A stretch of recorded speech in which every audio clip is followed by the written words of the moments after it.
د افغانستان د واخان پټۍ د اوسیدونکو ژوند که هر څومره سخت دی خو ځان په دې خوشبخته ګڼي چې په دې هیواد کې څه د پاسه څلورو لسیزو جګړې پرې هیڅ اغیز نه دی کړی.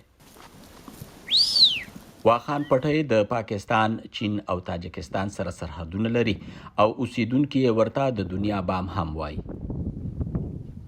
دا خلک کوچیان دي او مالونه ساتي چې د ژوند د ضرورت د توکو اخیستو لپاره زیاتې پیسې نه لري او اکثره سودا په بارتر کوي، یعنی یو شی د بل شي په بدل اخلي. په واخان کې کرونده د نشت برابر ده او اوسیدونکي یې وایي چې غوښه او غوړي ورته له سبزیانو ارزان پرېوځي. د واخان خلکو ته په افغانستان کې پامیریان ویل کیږي. زیاتره یې د واخي قبیلې کوچیان دي چې شمیر یې د 12,000 په خوا او شا کې دی.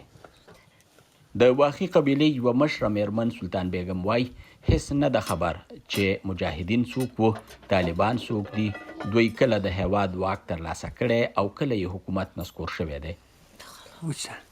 سلطان بیګم همداراز وایي چې له نورو سیمو ورتلونکي سوداګر ورته کله کله د جنګونو قصې کوي، خو دی پخپله تر دې دمه هیڅ جنګ نه دی لیدلی. په واخان پټۍ کې بجلی نشته، ټلیفون او انټرنیټ خو هیڅ امکان نه لري. دوی تر هغې د مخابرې له لارې په خپل منځ کې رابطې کولی شي چې بیټري یا سیلونه یې کار کوي. دا راز ریډیو هم اله اوري چې له بهره ورغلي سوداګر ورته بیټریانې یا سیلونه ورسوي، خو دې سیمې ته یوازې د اسونو او خچرو په ذریعه ورتګ امکان لري او هغه هم په پسرلي کې. په واخان پټۍ کې د کال خواوشا 10 میاشتې یخني او 2 میاشتې پسرلی وي.